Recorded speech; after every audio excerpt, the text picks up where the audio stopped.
क्षणाक्षणाला मागे पुढे होणारा बैलगाडा, श्वास रोखून धरायला लावणारा क्षण आणि काही सेकंदाच्या अंतराने तिसऱ्या क्रमांकावर असणाऱ्या बैलगाडीने प्रथम व क्रमांकावर येत जिंकलेलं मैदान अशा उत्कंठा वाढविणाऱ्या सांगलीवाडीतील बैलगाडी शर्यतीने हजारो शौकीनांच्या डोळ्याचं पार न फेडलं। सांगलीवाडीतील महालक्ष्मी यात्रा 2025च्या निमित्ताने युवा नेता अभिजित कोळी यांच्या वतीने कवठे पिरान रोडवरील लक्ष्मी फाट्याजवळील मिटारकी पट्टा येथे पार पडलेल्या मानाच्या जयंत बैलगाडी शर्यतीमध्ये जनरल बैलगाडी विभागामध्ये शिरूरच्या हेलिकॉप्टर बैजा व सांगोला राजाने प्रथम क्रमांक पटकावला।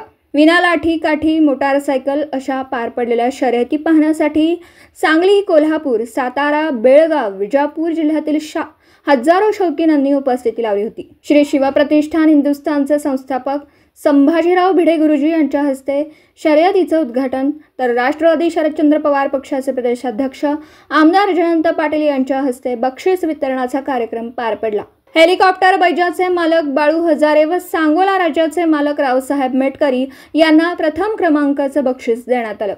महालक्ष्मी यात्रा 2025 निमित्त गेले 4 वर्ष झालं मानाची जयंत बैलगाडी घोडागाडी स्पर्धा इथं आयोजित केली जाते। प्रत्येक वर्षी या स्पर्धेला उत्स्फूर्त प्रतिसाद प्रेक्षकांचा मिळतो। सरकारी नियमांचं पालन करून या स्पर्धा पार पडल्या जातात आणि या स्पर्धेला प्रत्येक वेळी जयंत पाटील साहेब वेळात वेळ काढून इथं उपस्थित राहतात व या स्पर्धेचा दर्जा उंचवतात। त्याबद्दल मी त्यांचंही आभार मानतो आणि इथं 15 दिवस झाले गेले जे कष्ट करतात आमचे कार्यकर्ते मित्र या परिसरातील सर्व नागरिक यांचं मी आभार मानतो। टोटल 4 गटामध्ये या बैलगाडी स्पर्धा झाल्या। जनरल गट मध्ये 1.25 लाख 1,75,000 अशी बक्षिसं ठेवण्यात आली होती। तशाच पद्धतीने दुसऱ्याही गटात ती बक्षीस ठेवण्यात आली।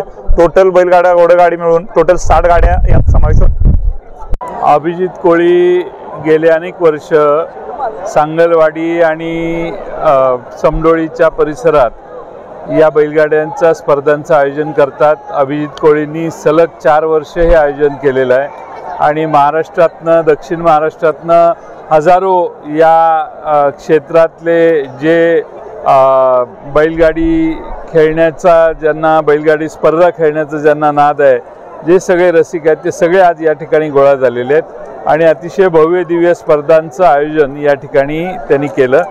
फार मोठ्या प्रमाणात लोकांच्यात हा खेळ किती यशस्वीपणाने लोकप्रिय झालेला आहे हे बघता येईल।